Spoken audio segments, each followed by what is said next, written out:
Visite de Macron à Alger sous fond de crise silencieuse avec Rabat.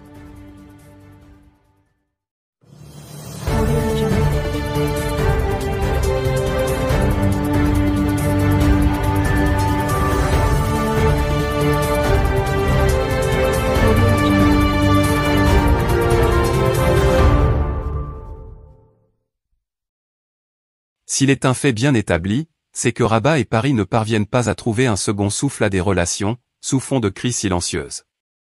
Le président français Emmanuel Macron en visite actuellement en Algérie en est très certainement une des causes principales de cette situation ressentie comme une forme d'injustice de la part de l'allié marocain.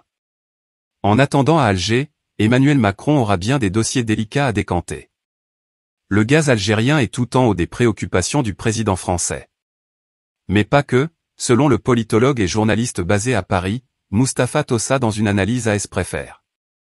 La livraison de gaz algérien pour l'hiver qui pointe à l'horizon, les fractures mémorielles qui tiennent à cœur à Emmanuel Macron, l'imbroglio malien dans lequel le régime algérien assume un jeu trouble, la crise explosive entre Madrid et Alger, les visas et bien sûr la question du Sahara marocain, le nœud gordien de toutes les angoisses régionales depuis des décennies, sont les dossiers centraux de cette visite de 3 jours. Mustapha Tossa notera également qu'Emmanuel Macron aura essuyé 2 revers avant même que de poser pied en Algérie. Le grand rabbin de France d'origine algérienne, Haïm Korsiaki, sous un déluge d'insultes antisémites, aurait invoqué le Covid pour expliquer son retrait du voyage présidentiel, alors que des sources médiatiques affirment en revanche l'annulation de son visa par Alger. Et la mystérieuse disparition de la liste officielle française du nom de l'enfant gâté des autorités françaises, le recteur de la Grande Mosquée de Paris, Cheikh Mehdi Nafis, auteur d'un tweet d'une violence inouïe au lendemain de l'attaque terroriste contre l'écrivain Salman Rushdie. On peut donc imaginer la suite de la visite du président français soumis au diktat de la junte algérienne avant même que d'entamer son déplacement et donc forcément prêt à concéder moult et une bricole à son hôte. Pour Mustapha Tossa, Emmanuel Macron se rend en Algérie avec en tête le discours que le roi Mohamed VI a prononcé le 20 août dernier et dans lequel il a ciselé une véritable sommation à l'encontre des alliés qui hésitent à reconnaître la souveraineté du Maroc sur son Sahara et ciblant, sans la nommer, Paris, allié d'exception, historique au sens structurel du mot et qui se complaît dans une ambiguïté devenue inexpliquée et difficile à justifier.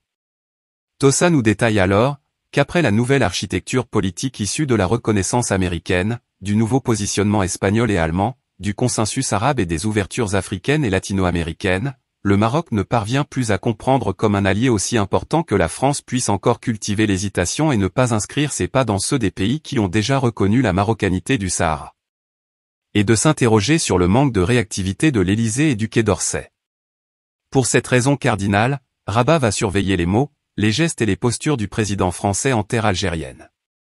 Les autorités marocaines savent que le régime politico-militaire algérien va jouer son va-tout lors de cette visite, qu'il va mettre dans la balance d'abord des pressions puis des concessions et des cadeaux pour empêcher que la France ne bascule dans le cercle des pays qui reconnaissent officiellement la souveraineté du Maroc sur son Sahara, qu'il va même s'activer pour tenter d'élargir le fossé des mésententes entre Paris et Rabat. Tossa dira également, signe de l'extrême inflammabilité de ce déplacement, cette information diffusée à dessein avant la visite et qui fait état d'un projet français de réunir en France marocains, algériens et espagnols pour essayer de trouver un terrain d'entente et éloigner de la région le spectre de la déflagration. Peut-être aussi une manière de tenter de sortir par le haut de ce piège des alliances et des amitiés. On le voit donc, entre Paris et Rabat les relations sont crispées et surtout ne se disent plus. Tahar Benjeloun dans un article publié par Le Point dernièrement, indiquait à propos de la visite du président français à Alger, qu'Emmanuel Macron est en train de sacrifier la bonne entente avec le Maroc dans l'espoir d'obtenir des militaires algériens de meilleures dispositions à l'égard de son pays. Pour l'écrivain, il est un vent glacial entre le Maroc et la France.